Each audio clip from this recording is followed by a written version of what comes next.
Okay, friends, I have not had an opportunity to look at the exam yet. We had a staff meeting today, and it just barely finished in time for me to run in here and get this going. So I haven't looked at the exam.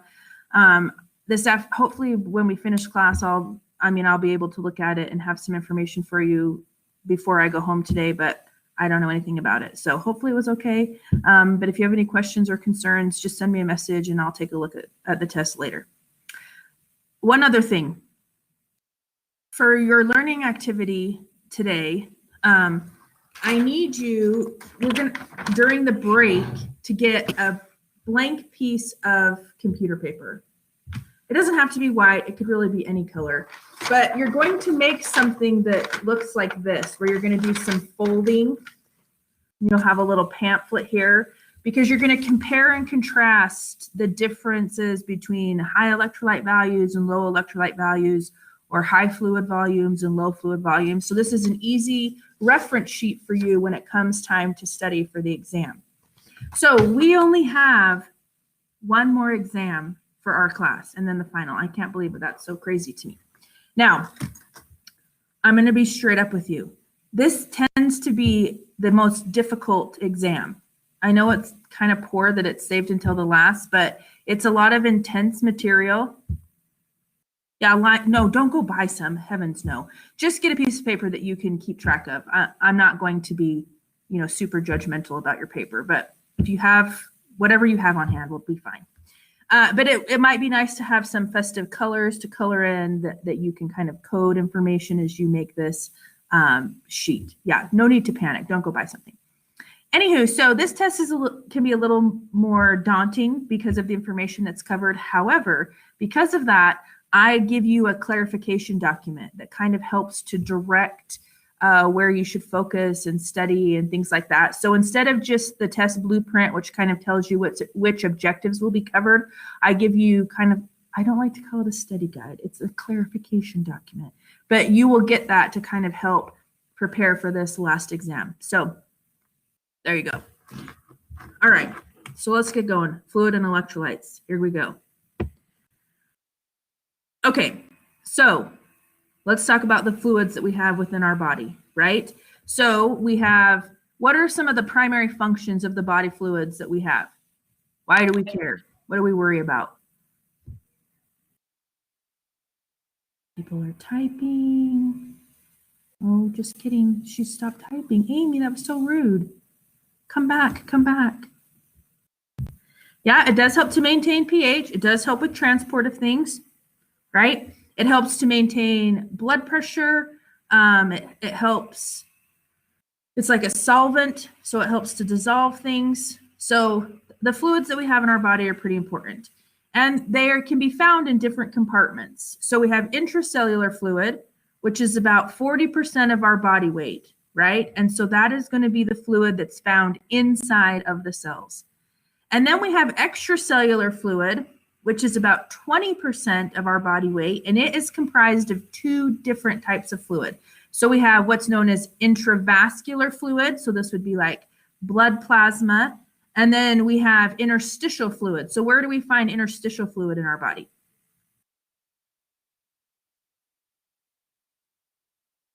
People are typing. Between cells, right? Outside of the cells, absolutely. So total, our body is made up of about 60% fluid, right? And so it's important that we keep these fluids regulated, because if they get out of whack, then we can have some major problems. So we talked about fluid as a solvent. So basically a solvent is any kind of liquid that can hold a substance in solution. So a solution is when you take a solute, for example, salt, and add it to water, and we end up with this salt water solution because we've added the two together. So water is an excellent solvent. It helps to dissolve a lot of things, and we have a lot of solutes within our body that can either be dissolved in water or some that are not easily dissolved, but water is something that is going to be important for that. All right, so let's talk about what an electrolyte is. So an electrolyte is something that is capable of breaking into electrically charged ions. Doesn't that sound fancy? Right? When it's dissolved in a solution. So if we were to put salt into water, salt is made up of two ions, sodium and chloride, right? And when the salt is added to the water, those bonds of that sodium and that chloride dissolve. And now we have a sodium ion and we have a chloride ion. An ion is just a fancy way to say that they have a charge, right? So there's a difference between their electrons and their protons, right? And so positive means it has more protons, negative means it has more electrons. And so that's kind of a lot of chemistry that we don't really need to, really worry about too much. But just know that an electrolyte is going to be a charged ion. So we're separating things out when it's added into a solution. So a non-electrolyte is basically any kind of substance that doesn't hold an electrical charge. So some of the big ones that we're going to talk about: sodium, chloride, magnesium, calcium, potassium. Those are kind of the big five, right? And those are the ones we're going to find within our body in different places. They're going to be stored, and they are going to have important jobs in terms of regulating lots of different things within our body.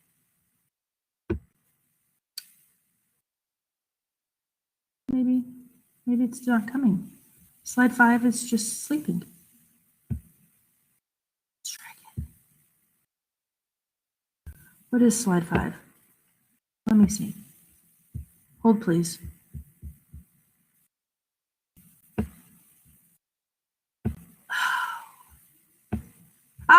It just took a second.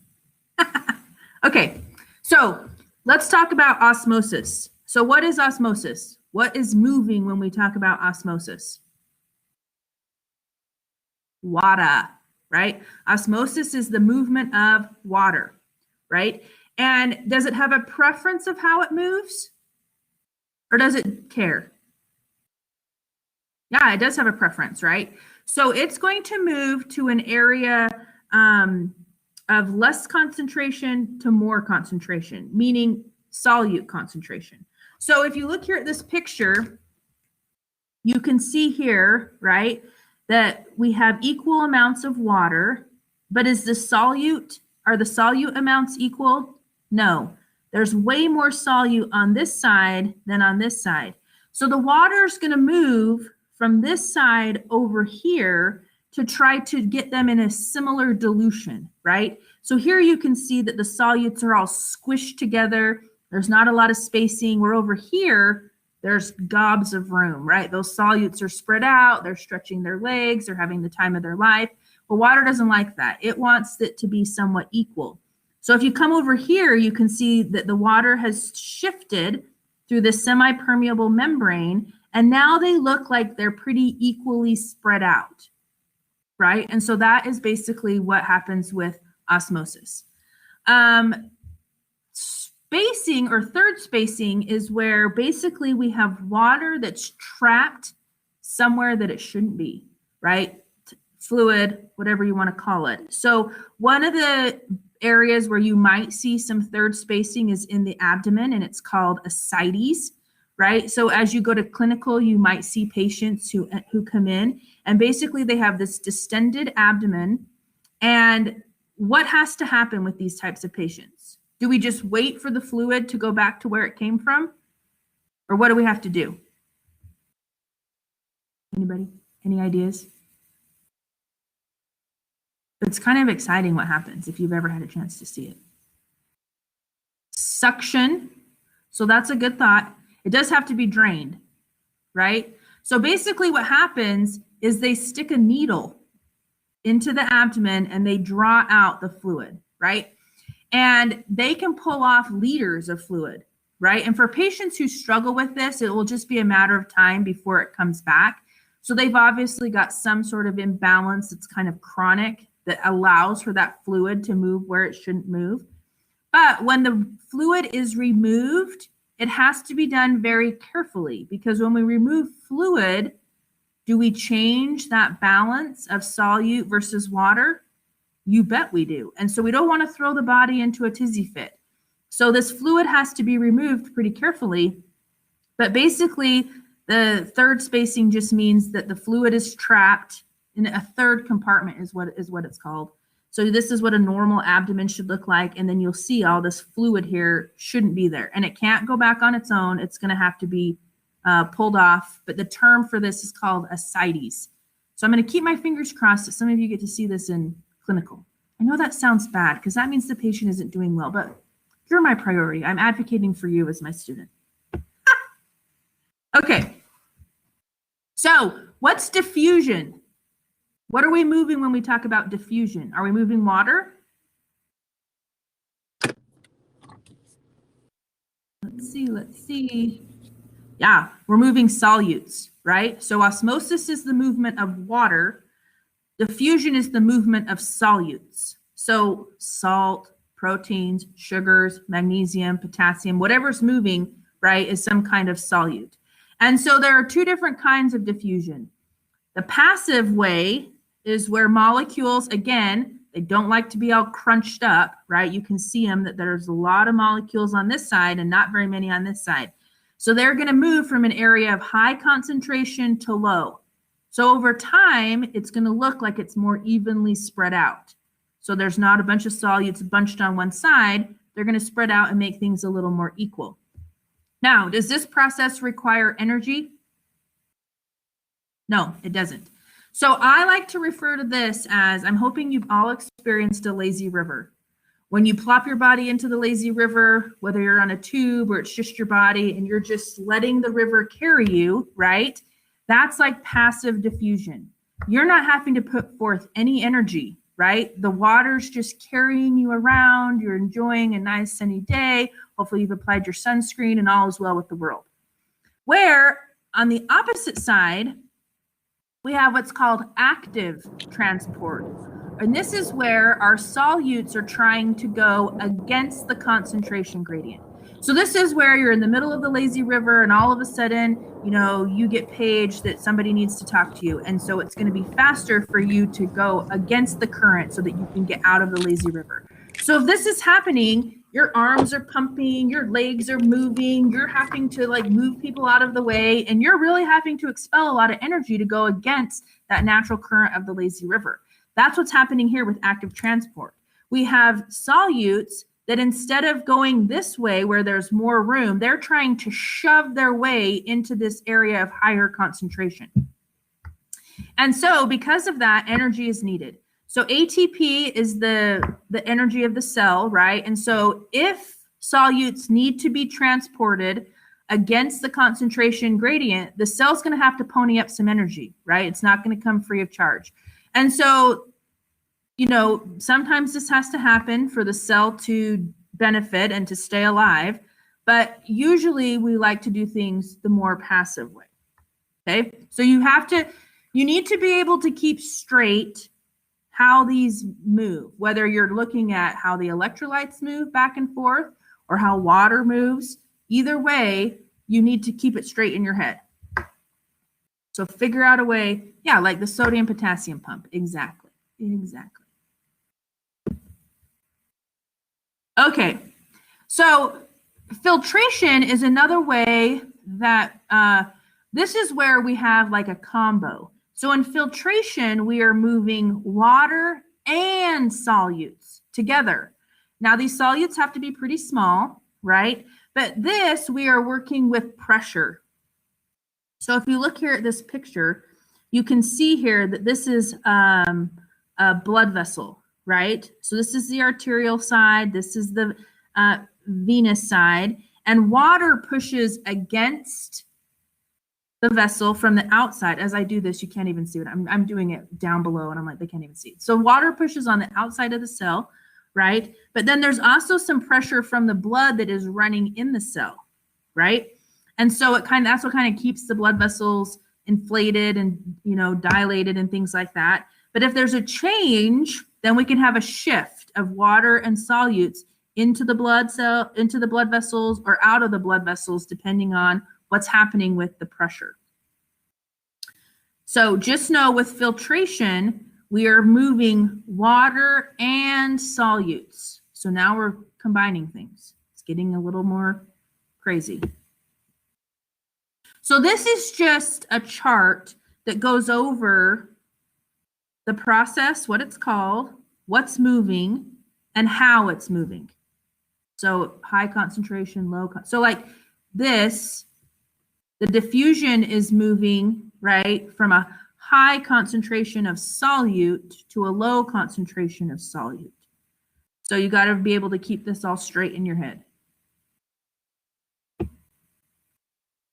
Okay, so when we talk about our patients, right, one of the things that we keep track of is what's called intake and output. And so intake is basically anything that they get inserted into their body. So how are some ways that patients can have intake?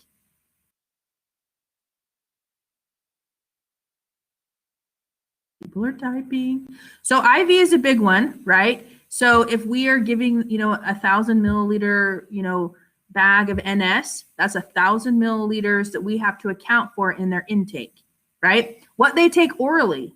So if they have their mug and we filled up their mug 3 times and they've drinking that every single time, right? We're going to take that into account as their input.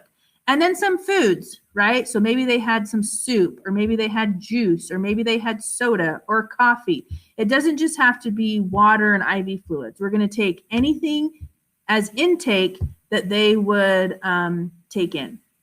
Sometimes there's going to be water from metabolic oxidation. That's not really something we measure in the hospital, but we would want to take that into consideration. And then we're going to look at their output, right? And ideally, what goes in should match what comes out. So what are some things that we count as output? Vomit.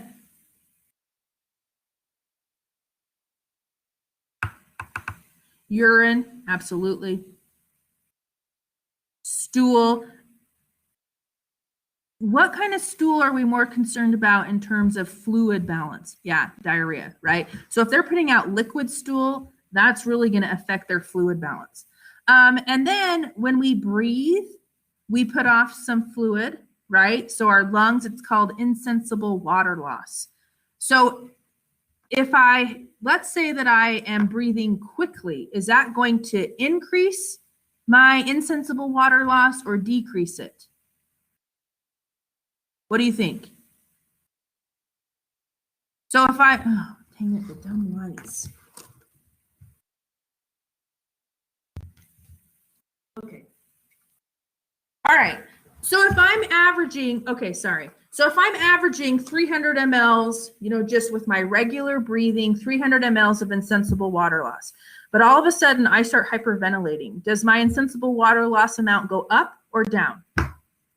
Up, right? I'm going to be putting off more fluid. Skin, so somebody said diaphoresis, absolutely, right? If I'm just having a regular day and I'm inside my air conditioning, and I'm not really sweating a whole lot, then my, what I'm putting off isn't going to be that much. But if I'm outside hiking or if I have a fever, right, and I'm doing a lot of sweating, that is going to increase my insensible water loss, right? And so I need to compensate for that.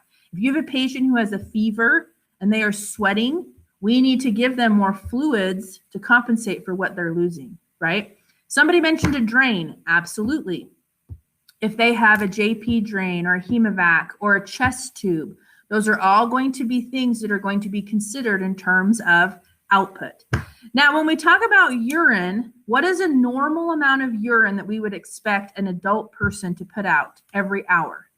Minimum, like this is the bare minimum. 30 mLs, absolutely. So in a 12-hour shift, right, what's the number, the golden number that you're looking for is bare minimum? Oh gosh, we got to do math. Is it 360? Yeah, 360, perfect. So that's going to be kind of what we're looking at. Now, hopefully people are going to be putting out more than that, but if they're not, then that's an issue, and we would want to look at that and see what's going on. Okay. This is really struggling today. It's Monday. Come on, wake up, PowerPoint, wake up. Oh, for the love. Okay, here we go. All right. So let's talk about IV solutions. So what would be a reason why somebody would require IV solution? What do you think? Dehydration? A low BP? Okay.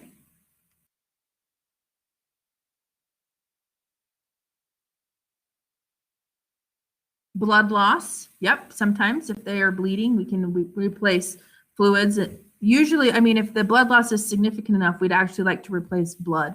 But sometimes we can do just fluids, right? To increase urine production, right? Absolutely. If we're concerned that they're not putting out enough urine, we could give them some IV fluids and see what happens, right? So when we talk about IV solutions, they're to dilute out stuff. Absolutely. If you've got really high, like a really high blood sugar, right? We might give solutions to try to dilute that out. Braden, absolutely. Sometimes we give medications via an IV, so like antibiotics and things like that. Absolutely. Okay, so I need you to think back to your chemistry days where we talked about isotonic solutions, hypotonic, and hypertonic. So in an isotonic solution, what's happening with the fluid balance? It's equal.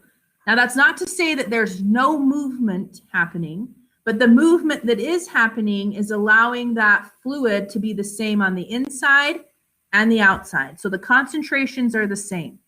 What happens if you take a cell and put it in a hypotonic solution? Where does the fluid go?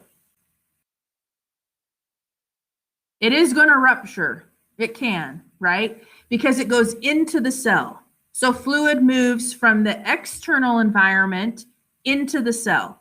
And if it continues in that fashion, the cell will blow up, like it will get big, and it could potentially lyse. So somebody put that lysis, right? The cell could rupture. And as humans, what cell structure do we lack that can try to prevent that from happening? So you find this in bacteria, you find this in plants, but as humans, we don't have this particular cell structure. Anybody?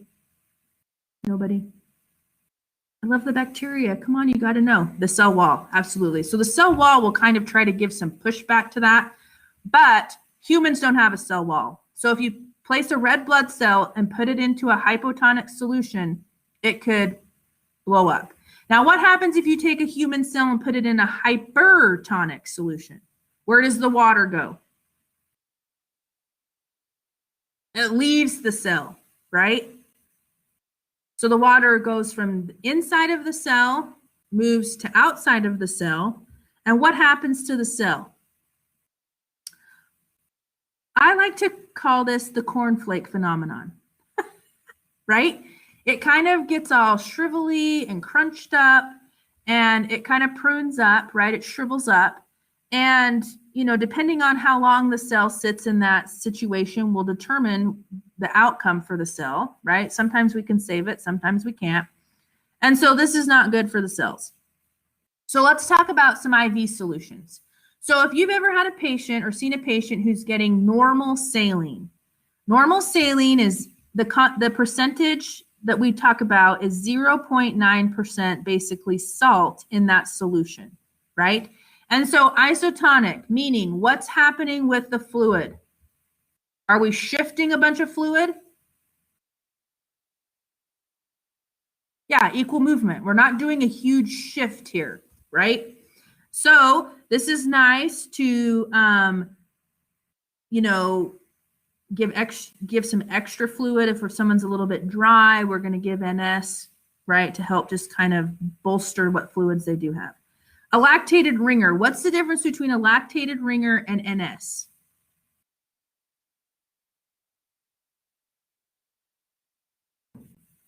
People are typing. So it does have some salt in it, and it does have some sugar, but what else does it have? It's closer different solutes, right? Different electrolytes. Sometimes you'll hear this called like a banana bag. So people who need more than just fluid replacement, they actually need electrolyte replacement. Oh, Kylie was talking? I didn't even hear her. Kylie, come back.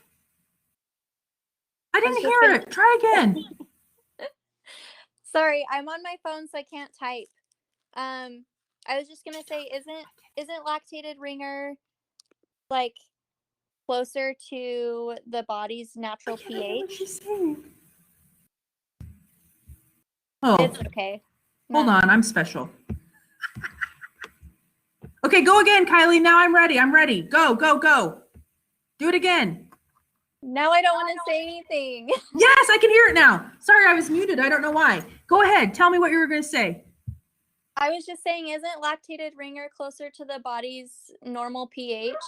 Uh-huh. You betcha. Okay. Yep, Yeah. absolutely. Sorry. No, I'm so glad I figured it out. I'm like, she's talking. I can't hear her. I'm being a jerk. I can't see the chat box and I can't type in it because I'm on my Oh, phone, you're fine. Please chime in whenever you feel the need. I love it. Okay. So the other, and fun fact, let me tell you this. There are some facilities, especially in Las Vegas, like I had friends from nursing school who worked in these facilities, where if you've had kind of a heavy social night where you've been out and about and, you know, partaking of things that maybe you shouldn't be partaking of, you can go to these clinics where they will give you like a banana bag. Yep, they give you fluids. You pay out of pocket. There's a physician who's kind of there to be, you know, the mentor of all things, but it's nurses who are there. They start the IVs, they give you a banana bag, and then you're good to go about the rest of your day. I don't think that there's too many here in Utah, but in Vegas, this was a big deal. Sometimes they're even like mobile, like a bookmobile. They drive along the strip and people come into the bus and get their fluids and then they go back out. It's crazy. Anywho, I divert. Okay.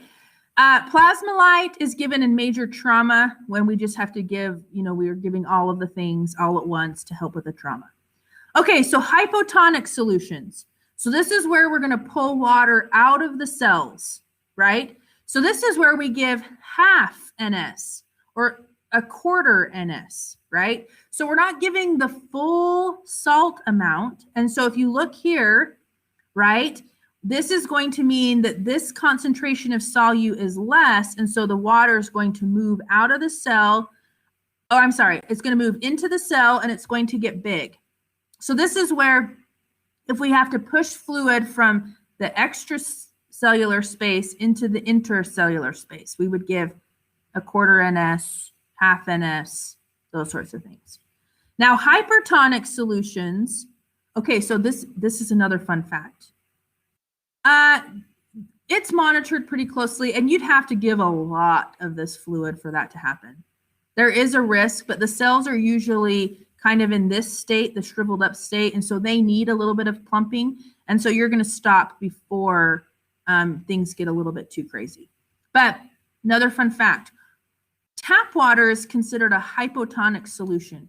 So if you were to hook somebody up to a tap water IV, what would happen?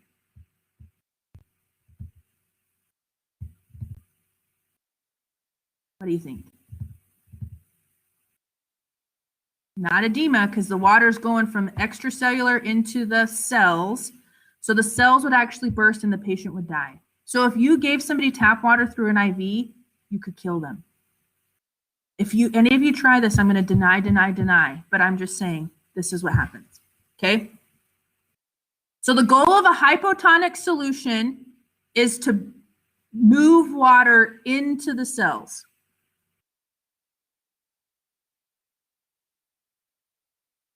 Yeah. So then hypertonic is where we have lots of salt. So 3% salt, 5% salt. And so this is where we are trying to move water out of the cells. Yeah. So if we have the cells that are looking like this, we need some water to move from inside of the cell to outside. So we'll give a solution like this, high salt concentration, to try to move some of that fluid out of the cell and into the extracellular space. Now, what about dextrose? Do we ever add sugar to our IV fluids? We do, right? Especially in cases of like DKA, when you have a patient who's got diabetes ketoacidosis, that seems a little bit like an oxymoron to say we're giving them sugar, but we're also giving them insulin, and so we need to be able to balance that out. What do you think dextrose does? Where do you think the fluid is moving?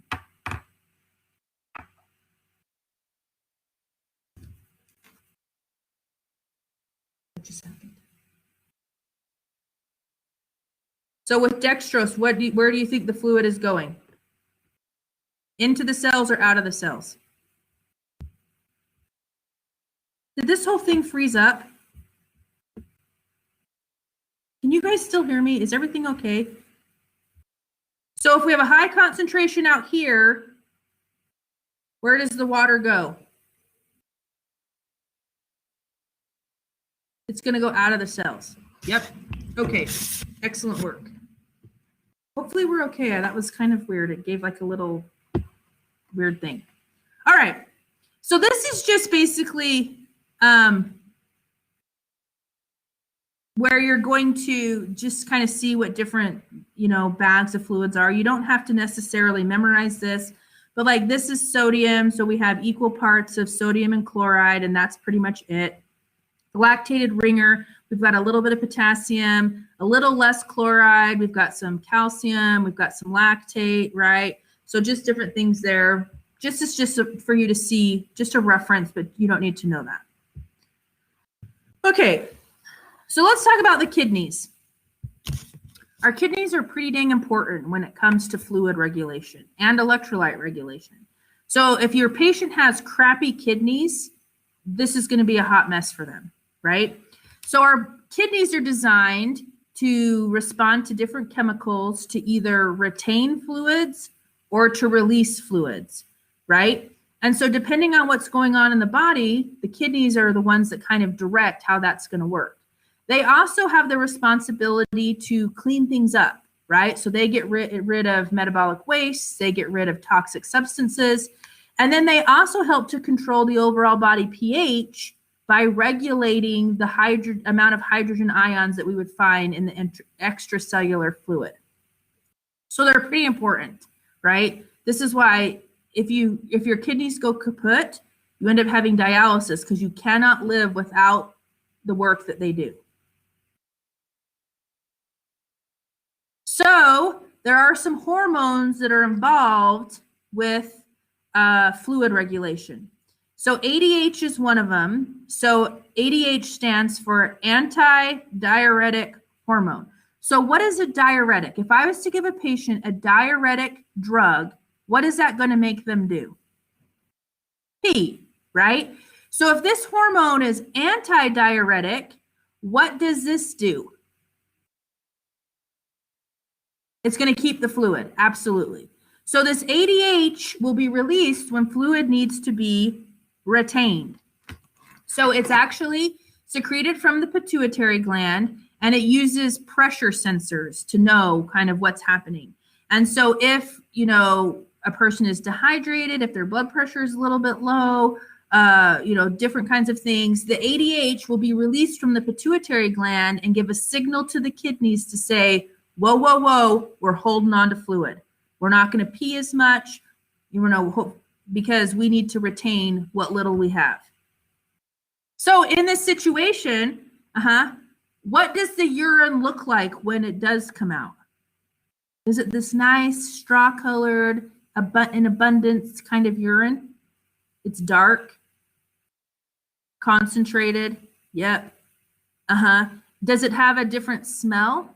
Absolutely. It's going to be more of a potent smell. So you'll be able to see a change in the patient's urine if they are excreting this ADH hormone.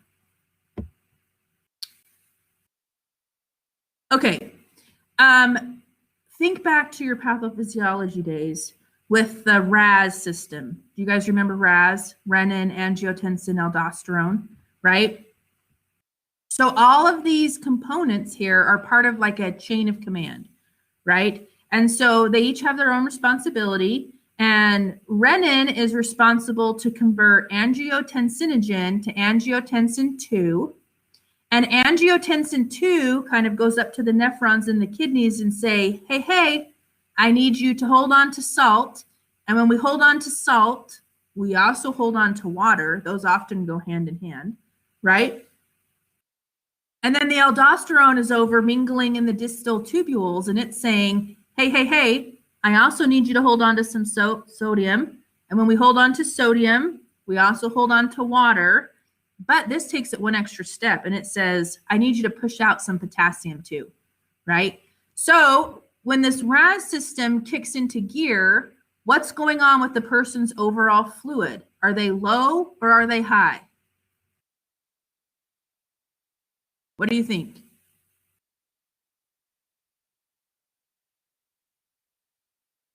Are they high? Because what does this system promote? Yes, it's low because this system is promoting the retaining of fluid. So for whatever reason, this person is low. Maybe they're dehydrated, maybe they've lost some blood or something is happening. And so we are catching, it's okay. So we're holding on to the fluid that's available. So let me just whip up this little video here for you.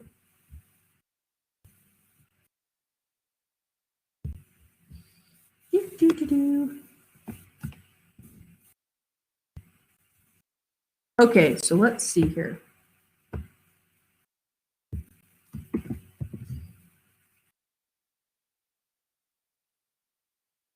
Okay, so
Okay, so hopefully that gives you just kind of a reminder of how that works, but just know that RAS system is important in keeping that fluid balance that we need.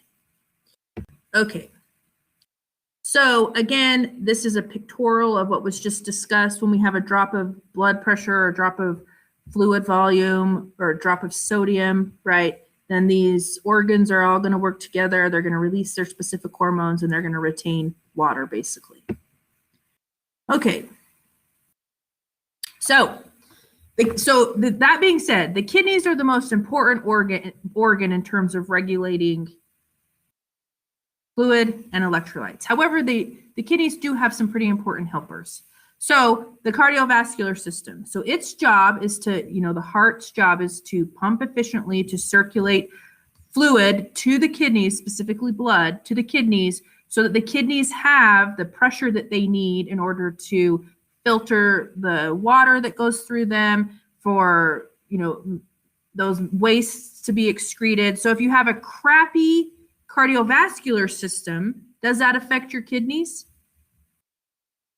Yes, it does. Right? And so oftentimes, yes, absolutely, their glomerular filtration rate is going to be decreased. So oftentimes these will go hand in hand. And so you have to kind of take this into consideration too. So if you have a person who has crappy kidneys or a crappy cardiovascular system, but they are hypovolemic, they don't have a lot of fluid, is it wise to give them a bunch of IV fluid? Probably not, right? So this is a very fine balance. We can only make small adjustments in order to try to help these patients. And then we have our lungs. So our lungs are super important. We talked about just the act of breathing is going to put off insensible water loss, right? As our breathing increases, we're going to put off more fluid, and as it decreases, we put off less. And the lungs play a major role in acid-base regulation. What is the acid that's associated with our breathing? Yep, carbon dioxide.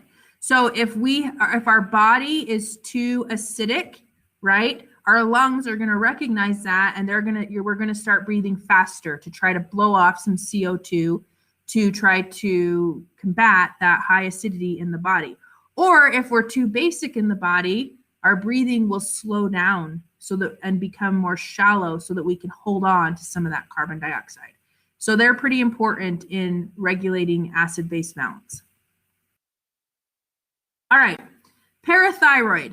So the parathyroid are basically, if you look here in this picture, there are these 4 little dots that are going to be found on the thyroid gland. And their job is to regulate calcium levels in the blood. So they use sensors, chemical sensors, and things like that. And so they will release calcium when it's needed. And then calcium and phosphorus have an inverse relationship. So if you have high calcium levels, then you most likely have low phosphorus levels. And so the parathyroid helps to regulate those sorts of things. The thyroid gland is responsible for metabolism, right? And so as we up our metabolism, right, that is going to affect the amount of water that we have available to us. And so these are things that we'd want to take into consideration.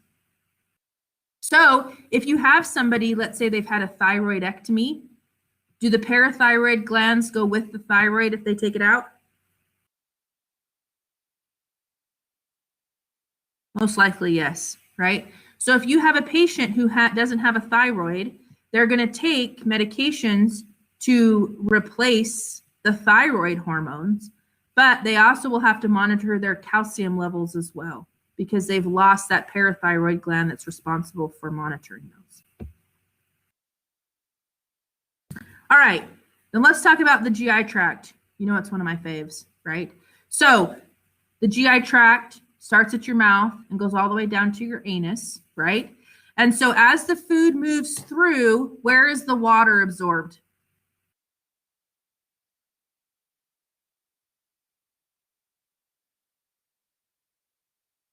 Okay. So we've got some answers, small intestine. So water is absorbed in the large intestine, right? What's absorbed in the small intestine? Oh, I gotta move this up. Yeah, the nutrients, right? So as food moves through, it comes through the stomach into the small intestine. That's where we're going to absorb all the minerals and nutrients and things that we need. And then as it moves from the small intestine to the large intestine, that's where we're going to absorb water, right? So as the food moves through that GI tract, right, it becomes less liquidy and more solid. And so when a person has a BM, that's why it's more of a solid mass. Instead of, if you have diarrhea, right, it moves so quickly through the GI tract, it doesn't have time to ruminate, if you will, in the large intestine. And so that water is not removed, hence the watery diarrhea that is just, everybody's favorite. And then we have the nervous system. So the nervous system is responsible for controlling hormones and bodily functions. So if there's a nervous system disconnect, then it can affect all of these other things. So all of these components need to work together to make sure that our homeostasis or our balance stays where it needs to be. All right, so let's talk about a couple of electrolytes. Now, some of these we've already done in lab value of the day, but we're just going to do a quick review. So sodium. Now, you need to know what these values are. So the normal range for sodium is 135 to 145 milliequivalents per liter. And what is sodium's main responsibility? What do you think? If we hold on to fluid or sodium, what else do we hold on to? Water, right? And if we get rid of sodium, we get rid of water. So what is fluid regulation? Shelby, exactly right. So sodium's main function is to control fluid regulation, right? And sodium also is going to influence chloride, because we talked about when salt is dissolved in a solvent like water, we end up with a sodium and a chloride. So usually these levels are going to be similar, right? So keep that in mind. Sodium is also important for nerve transmission and muscle control. So remember I told you about after the marathon where we were giving people cups of Gatorade with salt when they were having muscle cramping and twitching. Sodium, if they don't have enough sodium, that's what they're going to experience. I actually saw a girl who said that she always drinks Gatorade before she goes for a run because it helps to alleviate some of that cramping that she might experience when she's done. And then sodium also helps to regulate acid-base balance because we manipulate what fluid is available, and that's going to help with acid-base balance. I'm just seeing what this cartoon says. Oh, can you see it? So this little blue guy is a chloride, and he's like, I just love hanging out with you, sodium. And he's like, oh, that's so nice. And then water comes along, and he just gets ripped away and says, I'll never forget you. And crack myself up. All right, potassium. So potassium's range is 3.5 to 5.0. And what does potassium control that we are really concerned about? Mark, where are you? You saw this in the OR. What does it control? The heart. Dun, dun, dun, dun. Right? So potassium is super important for heart function. Okay, he's chiming in now. Okay, good. And so too little or too much can affect how the heart functions. It's contraction, the electrical conductivity, right? So if you have a patient who has an abnormal potassium value, either too low or too high, what would you want them to be on? It involves little stickies on their chest, right? We'd want them to be on telemetry because we want to be monitoring absolutely their heart rhythm, and we want to make sure that they're not having an irregular beat, things like that, because of the potassium imbalance, right? So always think potassium in the heart. That's going to be a big deal. All right, calcium. So calcium is important for our bone strength, and this is important, calcium has a sedative effect on nerves. So this is what I want you to remember. If you ever have trouble sleeping, some people say a nice warm glass of milk right before bed just helps you relax and go to sleep. So if you have too much calcium, what is your patient going to look like? Are they going to be, I know, I think it's gross too, but some people like it, right? Are they going to be real floppy and blah? Yes, they're going to be like a lethargic. They're basically just going to be like a big potato ball, right? They're just like, blah. Whereas if they don't have enough, their nerves are going to be excitability. So you might see twitching, right? They might have things going on because that calcium is a sedative for nerves. It's super important with cardiac and skeletal muscle. It helps with neurotransmission at synapses. It's also very important for blood coagulation. So if you don't have enough calcium, you could be a bleeder, right? And it's also important in the complement system, which is what helps us out when we're sick. So when our immune system mounts a response, the complement system is very important, and calcium is a major player in getting that complement system off the ground and doing what it needs to do in the face of an infection. So got a little cow here, 8.5 to 10.5, sedative. You've got to remember that. Too much and they're just like wet blanket. All right, magnesium. So magnesium is important in terms of breaking down carbohydrates and proteins. So a lot of, functions that involve enzymes, that's why we use magnesium. Now, one of the things to keep in mind is that magnesium, it does participate because it also affects potassium. So magnesium and potassium kind of work together, calcium channel blockers, all that, they all work together. Yes. Now, this is one thing to keep in mind. So magnesium helps to control electric activity in nervous tissues. So sometimes in the labor and delivery world, so where are my OB peeps? I know I've got a few of you in here. Sometimes moms will go in and they get mag sulfate, right?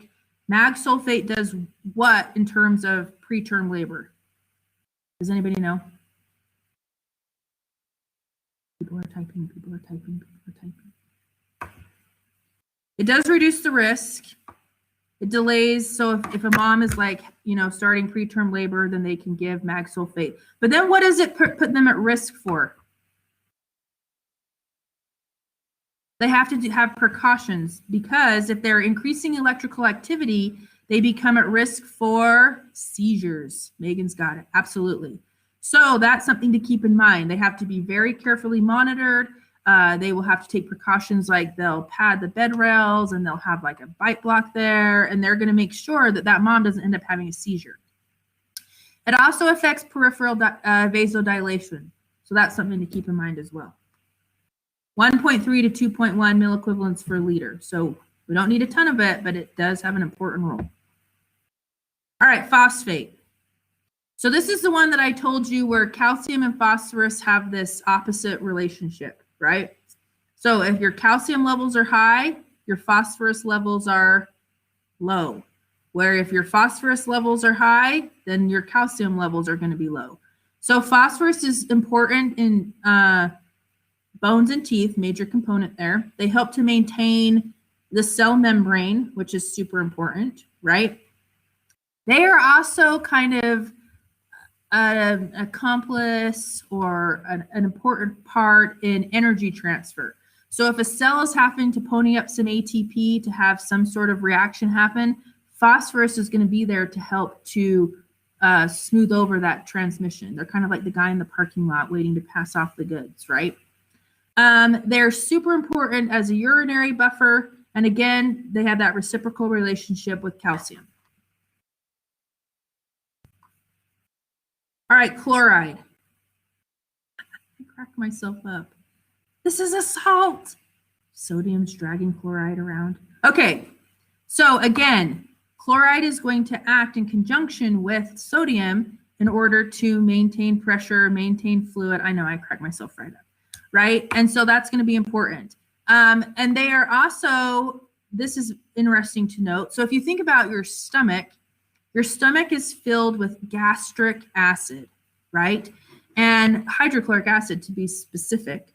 And so chloride is a major component of the gastric juices that we have in our stomach that help to kill off bacteria, that help to break down our food. And so if your chloride levels are out of whack, that can affect what happens inside of your stomach. Isn't that riveting? I think it's amazing. All right, let's take a break. Come back at 11:15. Go find a blank piece of paper so that you'll be prepared for our exercise that we're going to do, okay?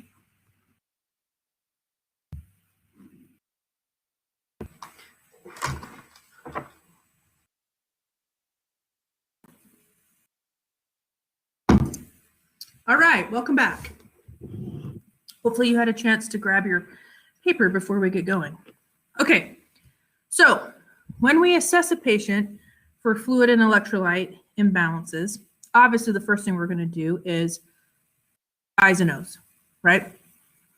So sometimes patients will be on what's called strict isonos, which means everything that goes into their mouth or into an IV has to be recorded and everything that comes out has to be recorded.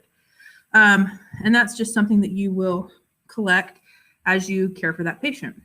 So another thing that we can check if we are concerned about a fluid imbalance is body weight. And so what are some things to consider if you are going to check body weight for a patient? Let's say they have an order for daily weights. What are some things you're going to want to keep in mind? Their activity level. Okay. What else?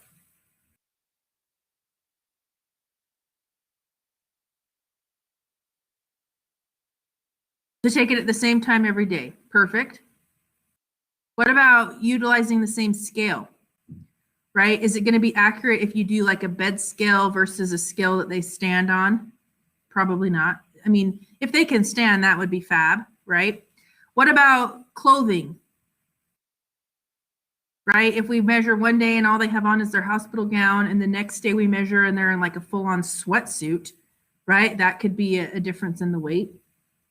So those are some things to keep into consideration. So as our body fluid, yes, naked babies, we weigh naked. We absolutely do, right? Or if they have a diaper on, then we will zero out the scale with the diaper, and it has to be a clean diaper because we want it to be consistent. We want to try to eliminate any variables that could account for a drastic change in weight, right? So if you have a patient who is fluid overloaded, right? They have too much, and we are doing interventions to try to alleviate some of that fluid or get rid of some of that fluid. What would we expect to see in their weight if we are weighing them every single day to know that the interventions are working? They're going to lose weight, right? So hopefully we'll see a decrease in their weight. And so 1 kilogram equals 2.2 pounds. You've already learned this, but 1 kilogram equals 1,000 milliliters of fluid. So if you think about one of those IV bags is 1,000 milliliters. So if they lose 1 kilogram, that's one of those bags of fluid, right? And weight is the most sensitive measure of fluid change. So if we're trying to, help a patient who is fluid overloaded to release some of that fluid, weight is going to be our most sensitive indicator to determine if our interventions are working, right? Or if all of a sudden you have a patient that starts retaining fluid, right? And now they're gaining weight at a rapid pace. Again, weight is the most sensitive indicator of fluid change. So make sure that you keep it consistent and remember what these numbers are. Wink, wink, hint, hint, know what those are. Okay. All right. So when we do a fluid and electrolyte assessment, there might be some labs involved, right? So we might draw blood so we can kind of see what we're starting with. So with a CBC lab test stands for complete blood count.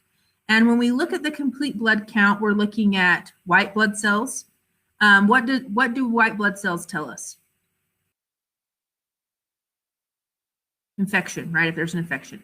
We look at how many red blood cells are, what the hemoglobin is, what the hematocrit is, how many platelets there are, right? We're going to look at those. We will take some serum electrolytes. So we want to know, maybe in a complete metabolic panel, we want to know what's their sodium, what's their chloride, what's their potassium, what's their magnesium.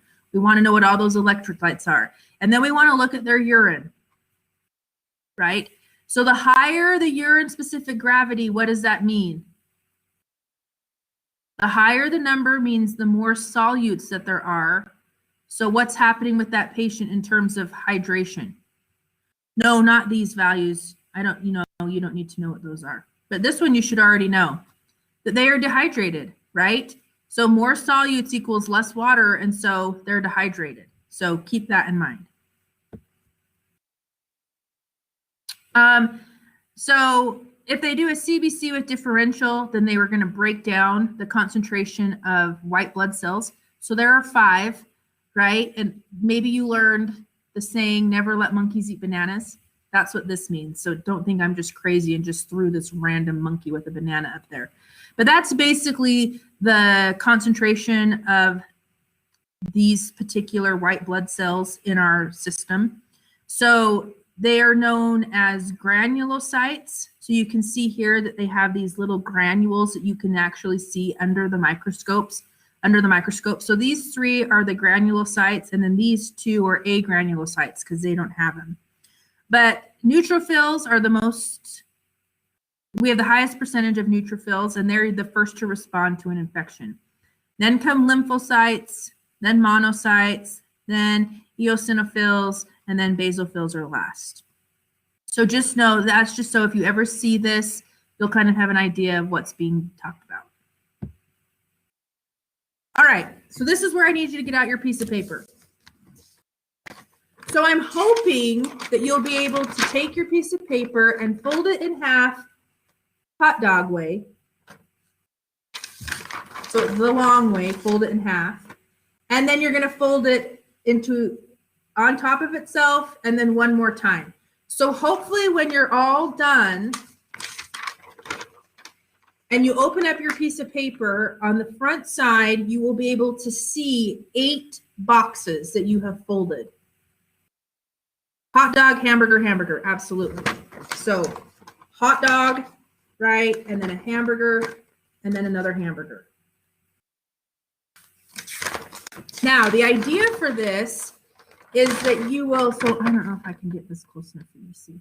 So like this box right here is hypovolemia. And what I want you to do is, so you'll put the title up here, and then I want you to write some information about hypovolemia. If you don't know what that is, put a little definition and then some causes of what might cause a patient to become hypovolemic. And then in this bottom square, you're going to do the contrast of hypervolemia. So what would cause a patient to retain fluid? So my goal with this is for it to be a quick reference for you as you study for this upcoming exam. So if you're talking about a patient who's hypokalemic, you can immediately look and say, this is what their value would be. This is what can cause hypokalemia. This is what I would want to look for, those sorts of things. Now, you don't have to fill this all out as we go through the lecture because some of them have quite a bit of information, but you will have until Sunday night to turn this in.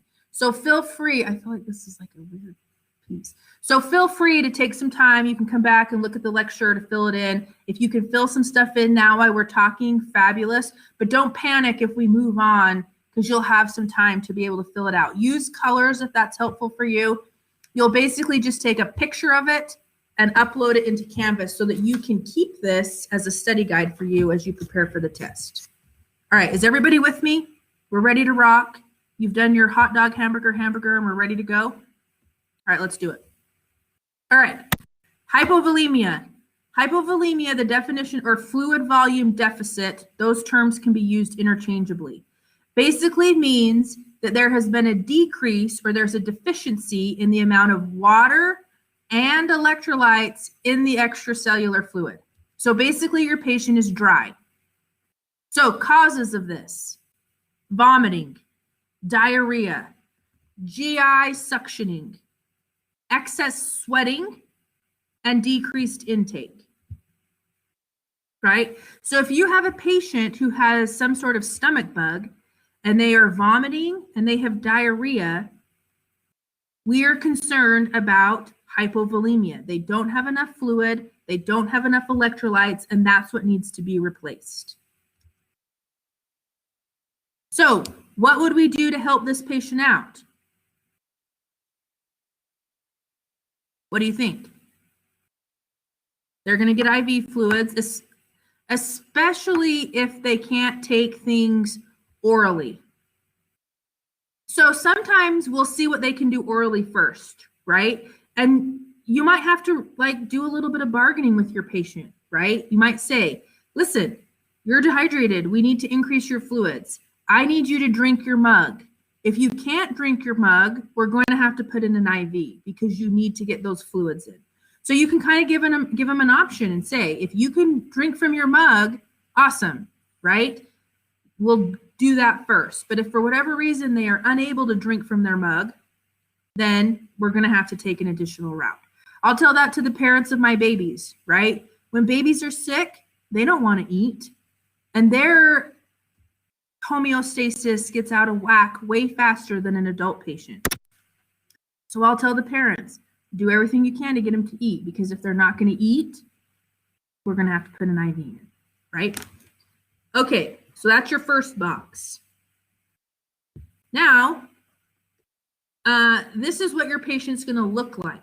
So if you had a patient who was hypovolemic, these are some signs and symptoms that you would expect to see.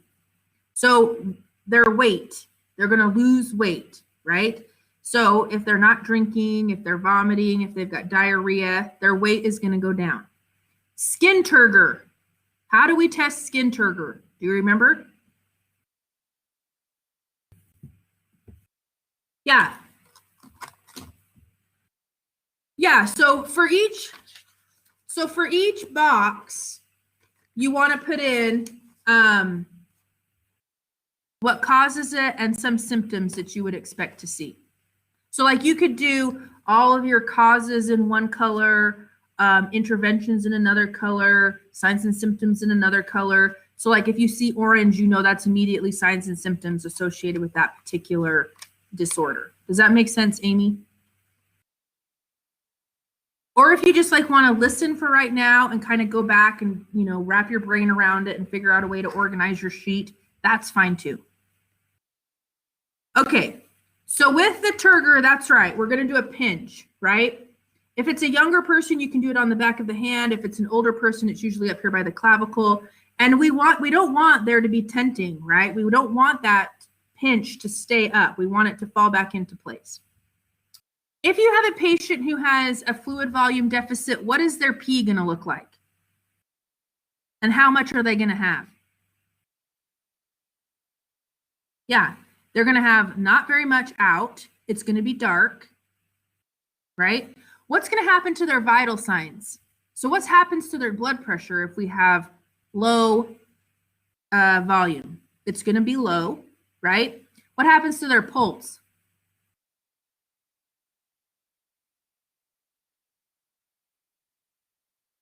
It's not slower, it's actually faster. How come? It's compensating, right? So we don't have as much fluid that's floating around, and so your heart beats faster to try to pump that fluid, right? What's going to happen? What's their skin going to be like? It's cool, it's clammy because our circulation isn't the best, right? They're going to be weak. They're going to be thirsty because they're dry. So they're going to have that signal that says, I need a drink, I need a drink, I need a drink. Not that kind of drink. We just need some water or something, right? What does lassitude mean? This is a fancy word that you can just throw around with your friends. Lassitude is a fancy word for just bleh. They are lethargic. they have malaise, they're not moving a whole lot, they just don't want to do anything, lassitude, right? So you can see, hopefully you can imagine what this patient looks like. Now, these are what we're going to do. Number one, we need to treat the underlying cause. So if you have a patient who has a GI bug, right? Sometimes we can treat that. Sometimes we just have to let it run its course.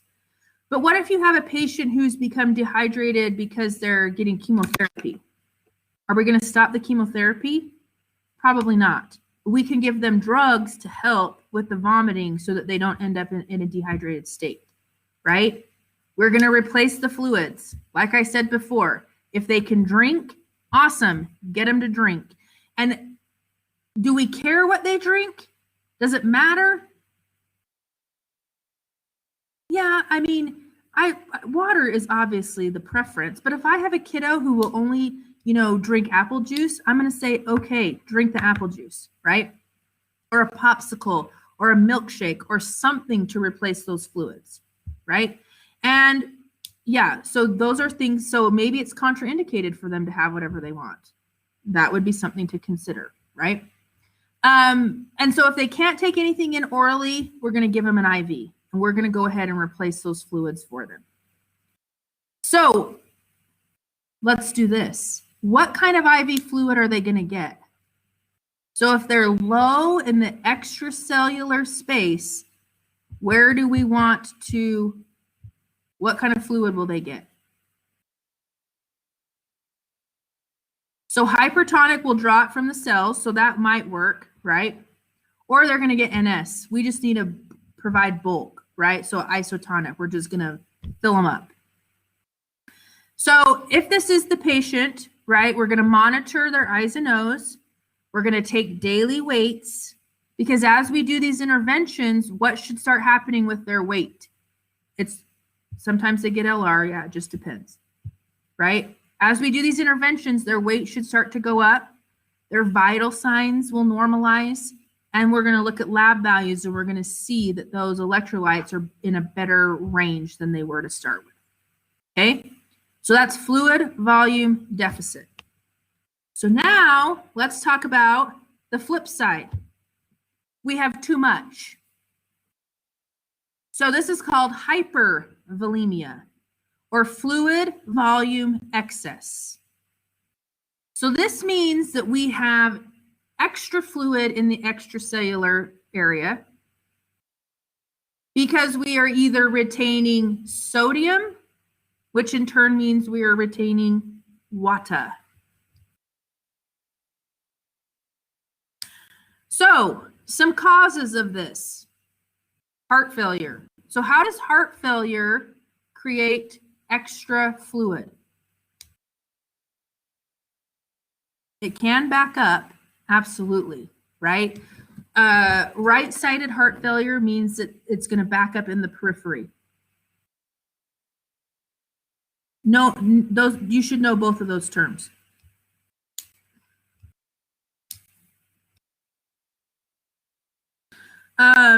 So if the heart isn't pumping correctly, then that also means that there's going to be an effect of the kidneys. So if the kidneys aren't functioning properly, that means they're not excreting sodium as they should, which means we're not excreting water. And so we're holding on to those things. So oftentimes people who have heart failure or kidney failure, they're a little bit puffy because they have that fluid retention going on. Now, what if you're going on a road trip and you eat an entire bag of Spitz sunflower seeds? Have you ever had Spitz? They are fabulous, right? All of a sudden now you've had this excess salt intake, right? And what happens to you when this happens?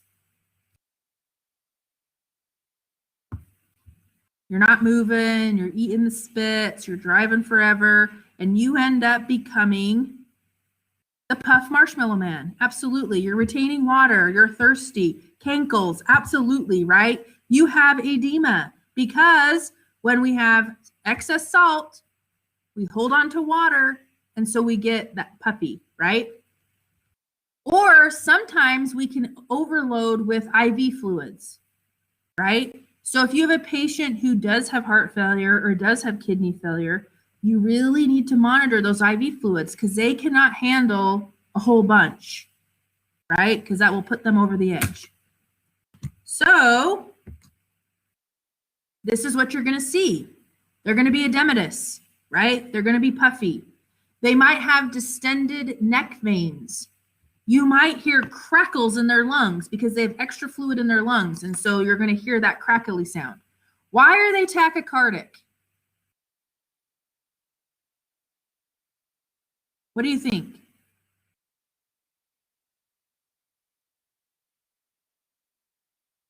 Typing, she's typing, she's typing, we're typing. Yes, it's your heart is working harder to push all that fluid around, right? The blood pressure goes up, the weight goes up.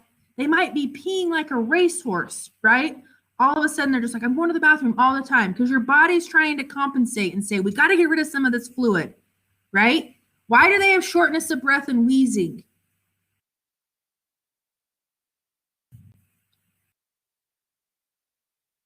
They might have pressure, right? And their fluid is backing up into their lungs, right? So these are all things that you might see if you have a patient who has hypervolemia, too much fluid. So what do? Number one, we treat the underlying cause. No more spits on the road trip, right? You can have carrots and celery, but no more spits. Or what if they do have a heart issue, right? Sometimes we can fix that, sometimes we can't. So maybe we have to give medications in order to help the heart pump more efficiently. Or maybe we can give, medications to help the kidneys, or maybe they have to do dialysis, but we're going to have to fix that. If they are getting special diets, yep. If they are getting IV fluids, cease and desist. We're done with those. They can't have any more, right? A diuretic. Sometimes we have to give them a diuretic, right? So there are some diuretics that are designed to work really fast. You give them through an IV and all of a sudden, whoosh, it just takes care of the problem. And other times the diuretic is something that can be taken daily to kind of help combat this situation on a daily basis. Special diets, no more sodium. So if you have a patient with a low sodium diet, what is usually the complaint? It tastes like trash, right? Salt gives flavor to foods. So we struggle with compliance because if we tell a patient you've got to cut back on your sodium, the food that they're going to eat isn't going to taste all that great. Mr. Dash, I love it, right? They've got to come up with an alternative, something else. They might also be on a fluid restriction. So when you're clinical, you'll see there'll be a big sign outside the patient's door and it will say fluid restriction. And it will usually tell you how much fluid they can have during the first 12 hours of the day and during the second 12 hours of the day. And so you have to educate your patient. And who else do you have to educate? These people are the worst. The staff, they're usually pretty good. The family, right? Because they're like, oh, he's thirsty. I'm just going to give him a drink. No, he cannot have a drink, right? We have to be monitoring this. And then again, we're going to monitor respiratory status. So if all of a sudden your patient's like, I'm having a hard time breathing, you're hearing crackles, right? Hopefully we should see an improvement in that. Eyes and nose, strict eyes and nose, and again, daily weights. Because if we're doing interventions to try to pull off some of that extra fluid, we should see their weight go down if those interventions are successful. Yeah, right? You can see how if you miss something, this could really booger something up for these patients. All right, so that's the fluid. Now we're going to move into the solutes. So let's talk about sodium. So hyponatremia is when the serum sodium value is less than 135 milliequivalents per liter. So remember our range, 135 to 145. So if we don't have enough, we are below that 135. Now, there are two reasons why a person can experience hyponatremia. The first is where we just have a straight up loss of sodium. We're either giving diuretics that are pushing the sodium out, or we're doing GI suctioning, or we have a lot of vomit and a lot of diarrhea.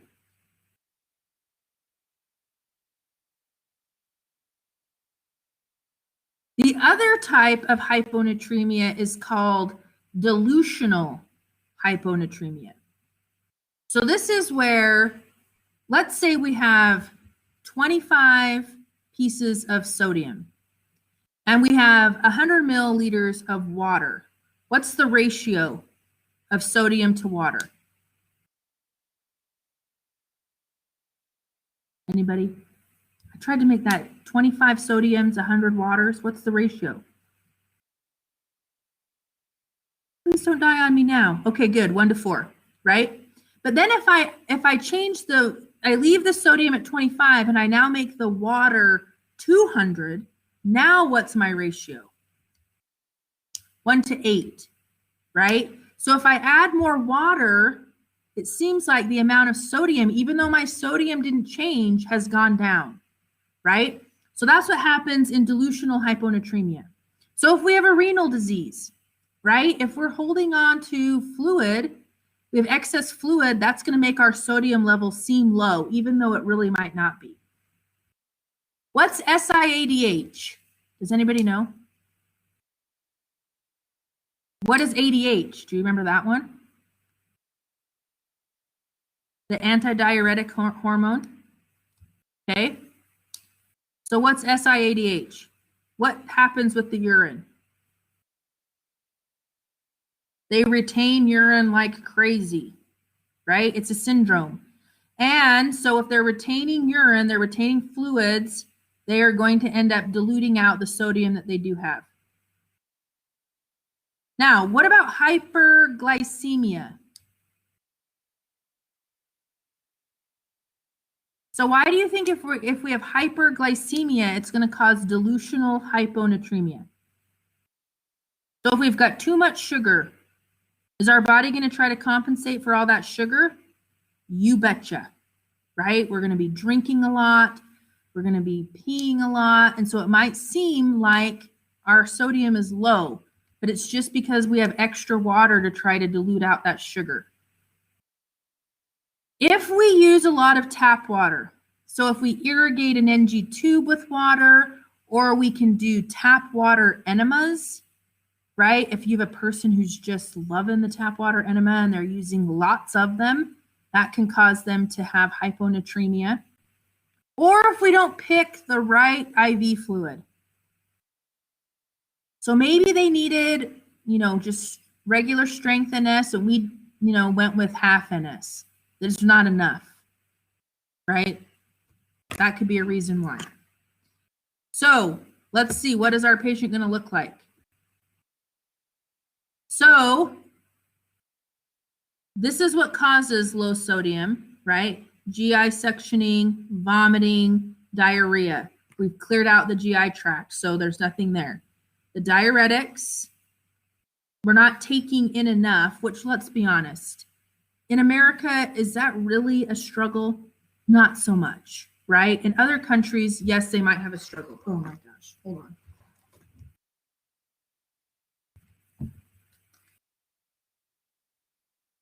Okay, so that's something to consider. So then what is your patient going to look like? They're going to be lethargic. They're going to have a headache. They might be confused. They might have a seizure. They might go into a coma, right? So these are things that we need to keep in mind. All right. So depending on whether you're dealing with pure, just they don't have enough sodium versus a dilutional sodium situation, your symptoms might be a little bit different. If we have a dilutional sodium loss, this is because they're holding on to fluid, right? So they're going to be fluffy because of edema. You're going to see their jugular vein will distend because there's so much fluid bounding through their system. They might have ascites because the body's just like, there's so much fluid. What are we supposed to do with all of this? And it's just going to start third spacing it. We're just going to store it here for now because there's nowhere else for it to go. Right? So that's what you'll see with the dilutional sodium loss. So how do we fix it? Almost all of these abnormalities with the electrolytes, we need to treat the underlying cause, right?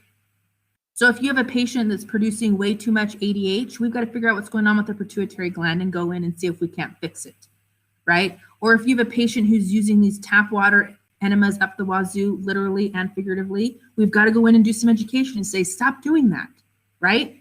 Because if we don't go in and fix the underlying cause, it's just going to continue in the way that it has been going. And then we need to carefully administer sodium.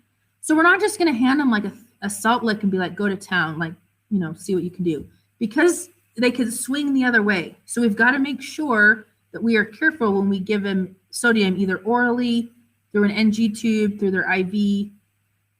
And then we're going to restrict fluids, especially if it's a dilutional situation.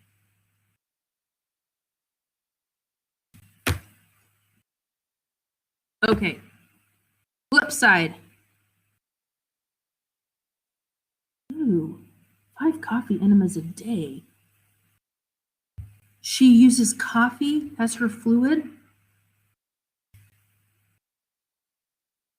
Ooh, the caffeine irritates it and probably gets things moving. Why does she do that? Does she smell coffee throughout? Who has time for that? Who has time for 5 enemas in a day? Does she have a job? My heck, she's pooping all the time. That's ridiculous. I might have to watch it. Okay. Hypernatremia. We've got too much sodium. So in this situation, maybe you have a patient who's unconscious and we've kind of, ooh, yeah, that's exactly what's happening, Brooke. She puts the coffee in like a bag and then runs it through the tube up into her anus. Does she put sugar and cream in the coffee, or is it just black coffee? There's so many questions I have.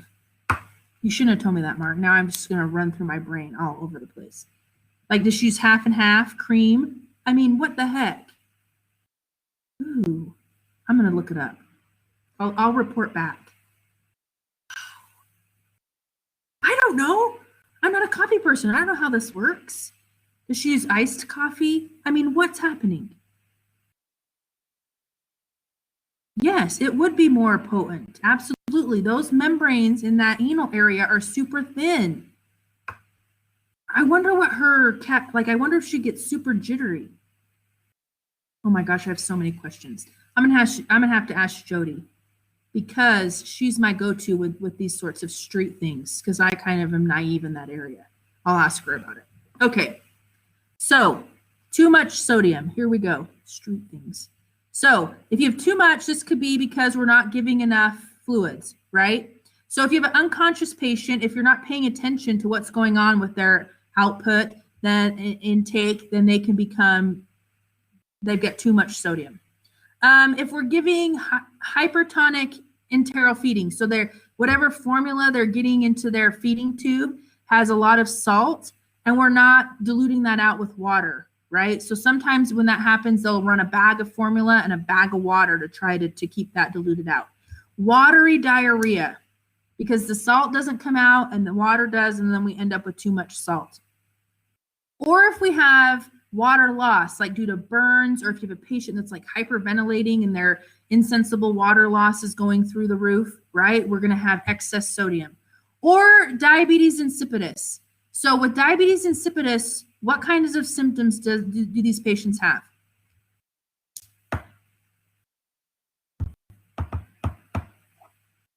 What do you think?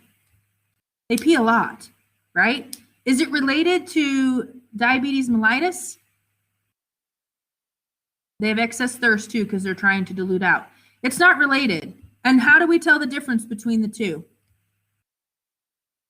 Like if you had a patient who came in and was into the ER and was like, I'm peeing a ton, I'm drinking a ton, like your first thought would be, oh gosh, diabetes. But how would you differentiate? Dun, dun, dun, dun, you take a blood sugar, right? With the patients with diabetes insipidus, they show all the signs and symptoms of diabetes, but their blood sugar is normal. So we've got to go in and turn off those hormones that are freaking out and having them pee so much. Right? Right. So again, symptoms, thirst. They're trying to dilute out all the salt that's in their body. They're going to have an elevated temperature, and their tongue is going to be dry. Their mucous membranes will be dry. They're going to try to talk to you, and their mouth is just going to be all cracked. And these are early symptoms. So we'd like to try to catch this before we move into this. Disorientation, irritability, hallucinations, never good, right? Again, we are going to restrict dietary sodium. So their food is going to be bland and disgusting, but we've got to get it under control. We are going to give them water to try to dilute out that high sodium. And we might give some loop diuretics, because the loop diuretics, their main function is to push out sodium. And if we push out sodium, then we push out water, right? So we're going to try to do those things simultaneously.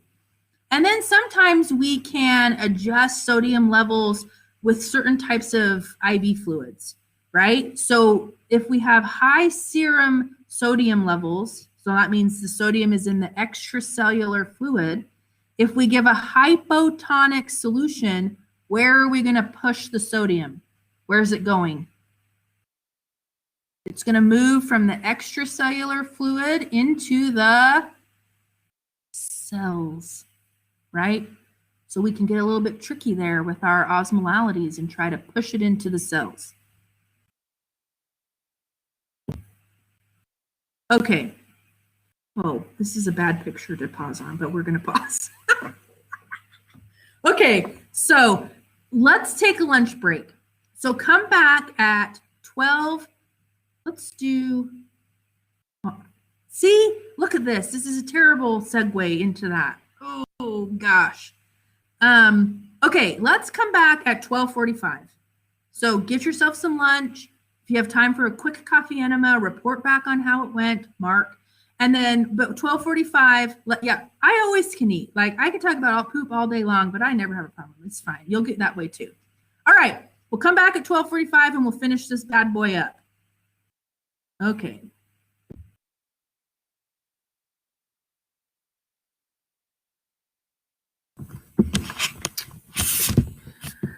Okay, welcome back. Do you want to hear what Jody had to say about the coffee enema? Okay, here we go. The best part of waking up is Folgers in your butt. Can you believe that? She just came up with that on the fly. Oh my heck. I know. So there you go. Pretty great. All right, here we go. Moving right along. All right, hypokalemia. So this is going to be potassium levels less than 3.5. So causes of this are going to be diarrhea and vomiting, gastric suctioning, excessive enemas, the use of diuretics that push out potassium. So there are some diuretics that push potassium out and some that hold on to potassium. So if you have a patient who's taking a potassium losing diuretic, they have the potential to become hypokalemic. If they don't have great intake of potassium, so what are some foods in our diet where we can get potassium? What do you think? Bananas, yep, avocado. Kiwis. Sweet potatoes, right? So if you, potatoes, what? Jess, I feel like that's a lie. Is that a lie? Potato chips. What, a specific kind or any kind of potato chip? This lecture is just putting me over the top. Plain Lays. All right, I'm gonna look into that. Okay, and then acid-base imbalances. So again, we talked about with the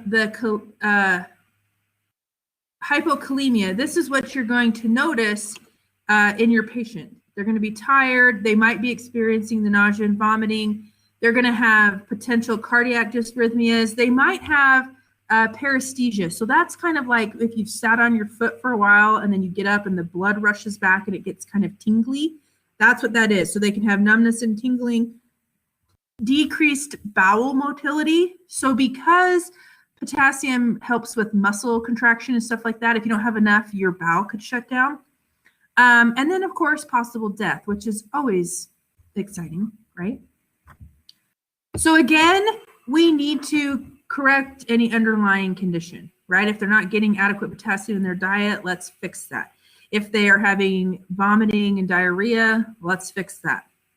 And then we will either give potassium supplements orally or via an IV. So sometimes you'll hear like a patient's getting like D5 half NS with 20 milliequivalents of potassium, or potassium rider is what they'll call it. So they'll actually add potassium into the IV fluid to help compensate for a low potassium level, or if they're worried that a potassium level could become low. So if you have a patient that has vomiting and diarrhea, you know, we're treating them with fluids to kind of try to combat the dehydration. We'll add some potassium in there because they most likely will lose some in the whole process of their sickness.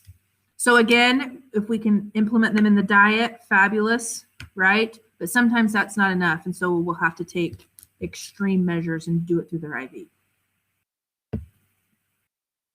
Now, on the other hand, we can have too much potassium. So any level greater than 5.5. And a big cause of this is because of decreased renal function, because part of the kidney's job is to excrete potassium. And so if the kidneys aren't doing what they're supposed to be doing, we end up with a buildup of potassium. You can have people, like if you have some sort of banana fanatic or avocado fanatic, and they are getting too much, then their potassium levels could be a little bit high. Or if we have hyperaldosteronism. So think about aldosterone in that RAS system, right? Remember what its job is. And so if it's holding on to potassium, then that's going to be a problem. Excessive use of potassium-sparing diuretics. So there are some medications that are actually designed to hold on to potassium, even though we're getting rid of sodium in water. And so if their dose is too high, then they can end up having an increased level of potassium. And then a potassium shift. So this is important to note. So where do we find potassium in the body? Where is it stored? Where is it held?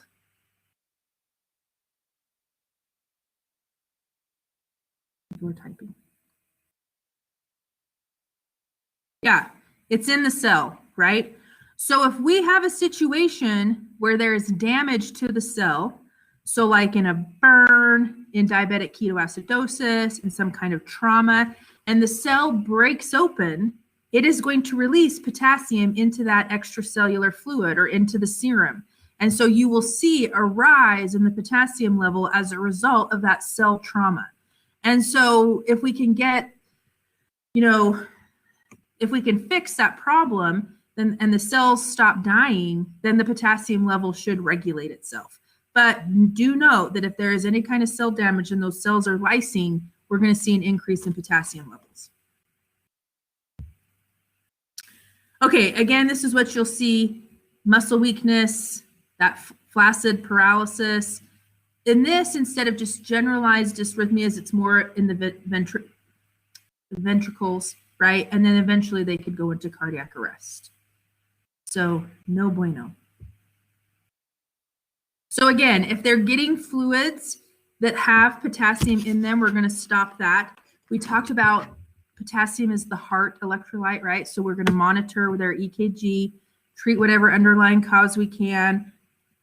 We're going to restrict any kind of oral potassium. So no supplements, no bananas, no spinach, no avocados, no sweet potatoes. That's going to be a sad life for them, right? And if it's a kidney issue, they'll have to get dialysis. If the kidneys aren't doing what they're supposed to do, then they will most likely end up having dialysis so that that potassium is not going to build up. All right, so let's talk about calcium. So calcium hypocalcemia is where we have less than 8.5 milliequivalents per deciliter. And so this can happen because of a malfunction of the parathyroid. So remember, we talked about the parathyroid's job is to regulate serum calcium. So if there's either a malfunction or if it's been removed in conjunction with a thyroidectomy, that can cause low levels of calcium.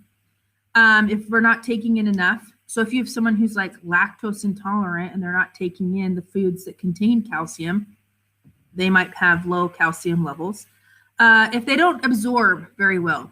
So sometimes when we have GI issues like Crohn's disease or IBS or something like that, where the material that we're taking in is moving too quickly through the GI tract, sometimes calcium doesn't get absorbed as it should. And so then those folks might have a low calcium level. Chronic pancreatitis, diarrhea, wound drainage, this is all going to affect calcium levels. So what is the effect that calcium has on nerves? Remember, you're going to sleep, you drink a warm glass of milk because it does what? What does it do? Come on. You don't remember my little cow picture up here? What does it do? Yeah, it sedates, right? So if we don't have enough, those nerves are going to be excited. And so we have some pretty cool assessment pieces of data that we can gather in terms of hypocalcemia. So what happens with tetany? You know what is going on with that? Yeah, you basically like lock up and your muscles get all stiff and you can't move them around. And so that can happen if we don't have enough calcium. Again, they might have that paresthesia where they have that numbness and tingling in their fingers. And then these two signs are specific to hypocalcemia.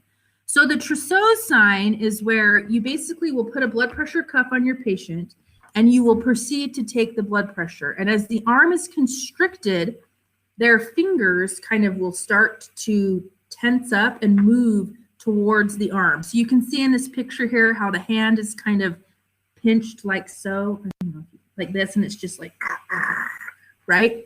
And then the second sign is this chopstick sign. And basically, if you come and like tap on a certain facial nerve, their eye kind of crinkles up like so because they don't have any control over what's going on with the muscle. They have hyperactive reflexes. So if you were to do like the little knee tap, they might kick you right in the face because their reflexes are so spastic because they don't have enough calcium to kind of sedate those nerves. They might end up with mental changes and even seizures.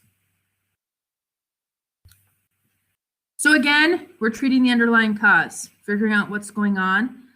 They can take oral supplements. Sometimes I've heard where people will take antacids as their daily dose of calcium. So calcium sometimes will have antacid. It will be present in antacids. And so people will kind of think, oh, I kind of have some, heartburn or whatever. So I'm just going to take an antacid with calcium in it. You can give it IV. It will come as calcium gluconate. But if a person doesn't have a parathyroid or their parathyroid isn't functioning as it should, they'll probably have to take an oral supplement for the rest of their life because they're not going to come in and get IV. That's just not practical. Okay, now there are times when we can have too much calcium.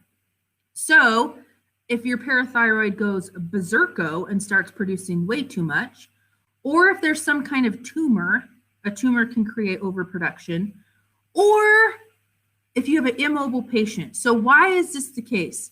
How does immobility contribute to hypercalcemia? Let's think this through.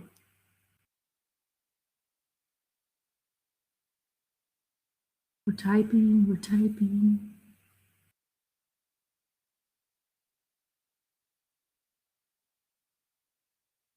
Okay, calcium building up in the arteries.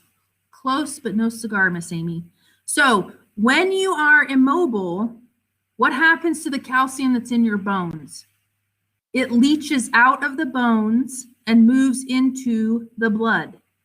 So if you have a patient who is immobile, right, their bones become brittle because they lose calcium due to the immobility.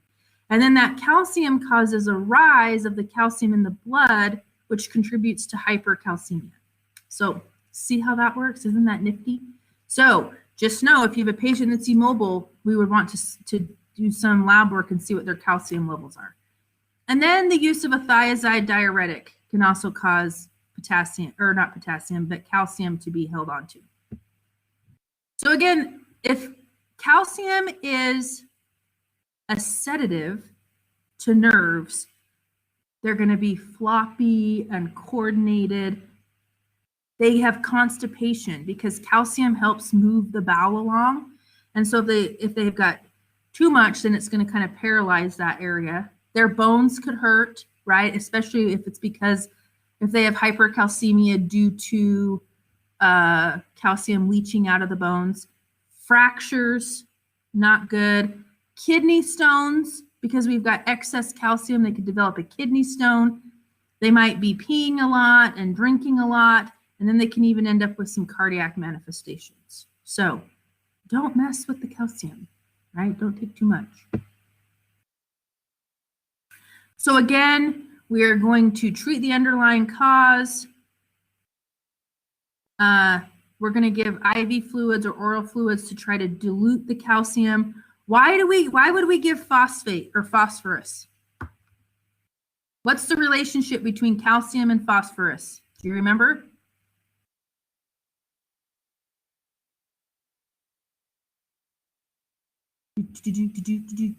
Yes, when one goes up, the other goes down. It's an inverse relationship. So if calcium is up here, that means our phosphorus is down here. So if we give phosphorus, the phosphorus level is going to rise. The calcium level in turn is going to have to come down. And so that's a way that we can help with that. And dialysis, right? We just got to get rid of it. All right, let's talk about magnesium. So hypomagnesemia is where we have a magnesium level of less than 1.5 milliequivalents per liter. And so some causes of this are NG tube suction, diarrhea, a GI fistula. Do you remember what a GI fistula is? Remember we talked about this? A fistula is basically where we have kind of like a little tunnel where it shouldn't be. And so a GI fistula is where maybe this tunnel has been created and now we have like feces leaking into the abdomen or something like that. Patients who have alcohol withdrawal oftentimes don't have enough magnesium, so they have to get it in a supplement form, and then just generalized poor nutrition.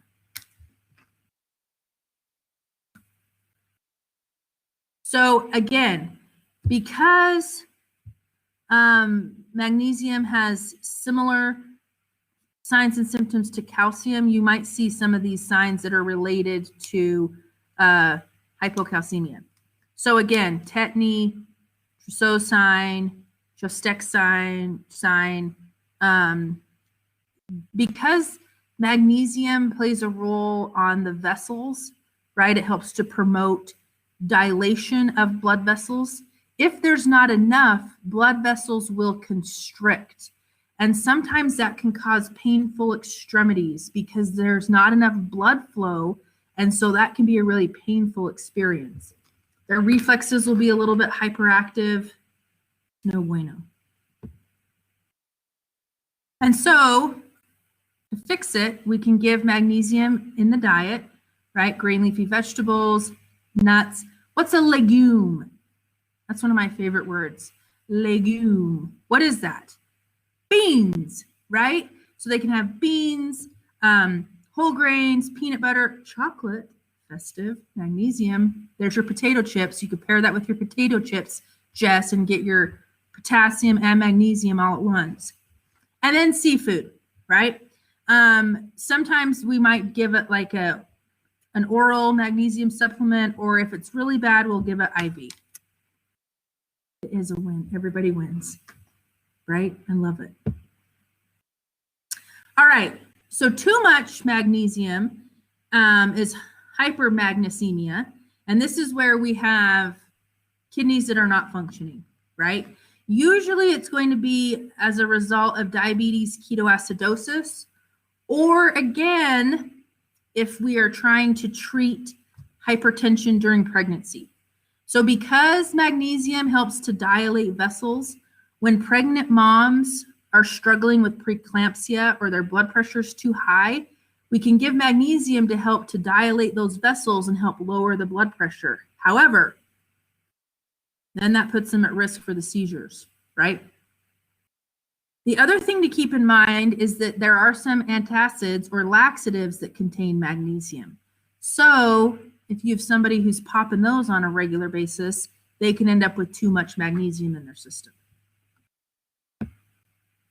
So again, because they have that vasodilation, you might see their blood pressure drop, or they might have orthostatic hypotension where they go to stand up and all of a sudden they're all wobbly. They might have nausea, vomiting. They might have difficulty speaking. They might not be breathing as they should.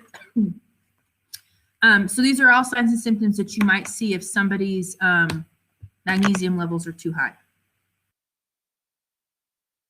So what do we do? So we don't want to give them magnesium, especially if they have renal failure. So if they've got crappy kidneys, yeah, we're not going to give them excess magnesium because they're not excreting it as they should. They don't get any legumes, they don't get any chocolate, they don't get any seafood. That all goes by the wayside, right? And with this, because they have difficulty with their respiratory system and their cardiac status, we're going to give support. They might need some oxygen. They might need to be sat up in bed. We'll probably put them on telly so that we can offer support. And again, they're going to need dialysis, right? Especially if it's a kidney issue. Okay, now the phosphate is super easy. So if we have too much phosphate, those causes, signs and symptoms, interventions are going to be the same as what? Too much phosphate is going to be the same as what? Calcium, but too much calcium or too little calcium?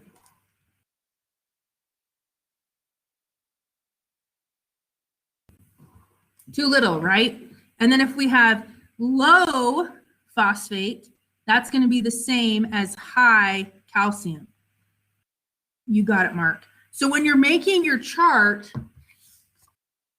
and you're filling in, for hyperphosphatemia and hypophosphatemia, you're just going to copy and paste basically the information from your calcium slides. Does that make sense? Hopefully that makes sense.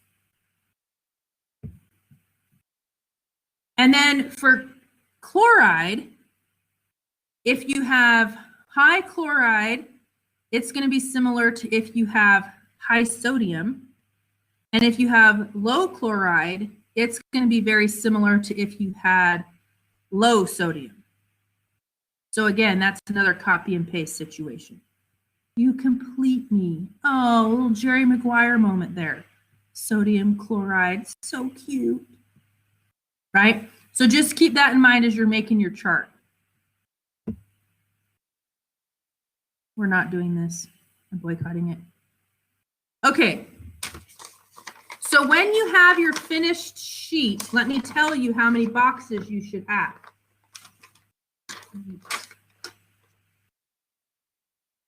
You should have 14 boxes filled out. So you should have your fluid volume, high and low, sodium, high and low, potassium, high and low, calcium, high and low, magnesium, high and low, phosphorus, high and low, and chloride, high and low. So that's what you're looking at when you make your chart. Okay? So let's do our lab value of the day today. Is kind of an easy one because we've kind of gone over some of it. So it is going to be calcium. So let me just bring this over here. Can you hear us? Yes. Who's talking? That sounded exciting. Okay. So let's talk about calcium. So calcium is I'm super Jenny's important for son. bone health and we talked about neuromuscular and cardiac function, right? Super important for blood clotting. And a majority of the calcium that we have in our body, 99%, is going to be found in our bones and in our teeth. And this is a fun fact. Calcium is the most abundant electrolyte in the body, which makes sense, right? Considering the bone mass that we have, our teeth. So it's the most abundant. Normal level, 8.5 to 10.5. All right.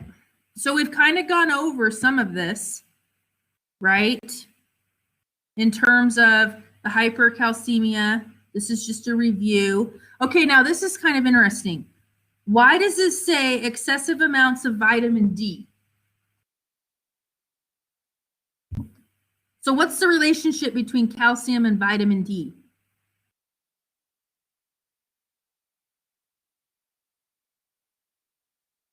Yes, they go hand in hand, right? So vitamin D helps with the absorption of calcium. So if you have extra vitamin D, that might mean that you are absorbing extra calcium, which could be a cause of hypercalcemia, right? So again, we went over some of these issues here. So this is a little bit of a review. And then here is the hypocalcemia, which we went over. This is the EKG strip. So basically what happens is if you don't have enough calcium, it causes a prolonged QT wave. So that is basically what you will see on the strip is if you have a patient who's suffering from hypocalcemia. So when we talk about EKG changes, that's what you'll see. And they'll be all stiff and they'll be tingly and kind of a hot mess. So, all right. Any questions, my friends? So let me just tell you this. So next week, I think it has like the whole whopping day scheduled, like 8 to 2:20. That's a hard no. We will maybe take 2 hours and then you'll have the rest of the day. So next week, we're going to talk about blood transfusions and we're going to go over acid-base analysis and things like that. And then the next week will be the exam. So if you have any questions, let me know. Your papers are due on Sunday night, and hopefully you'll be good to go. Do you guys have the Voices Lab this week for Wendy's class? Do you come this week for Voices Lab? Do some of you come? I cannot wait for you to participate in that. I participated a couple of semesters ago and it was riveting. It was so insane to listen to the voices. I can't wait to hear how you feel about it. Oh, and I wanted to say, how was your first clinical experience? Did you have such a fabulous time? Olivia's right on there because I'm Olivia's clinical instructor and she did have a fabulous time. At the Reg, we had a great time at the Reg. Oh, I'm so glad it's going well. That makes my heart so happy. Okay, good. All right, I'm gonna go and I'm gonna finalize the exam. I'll make an announcement with the details. Have a good rest of your afternoon if you're coming for Voices Lab. This is gonna be awesome. Okay, that's it. Peace out.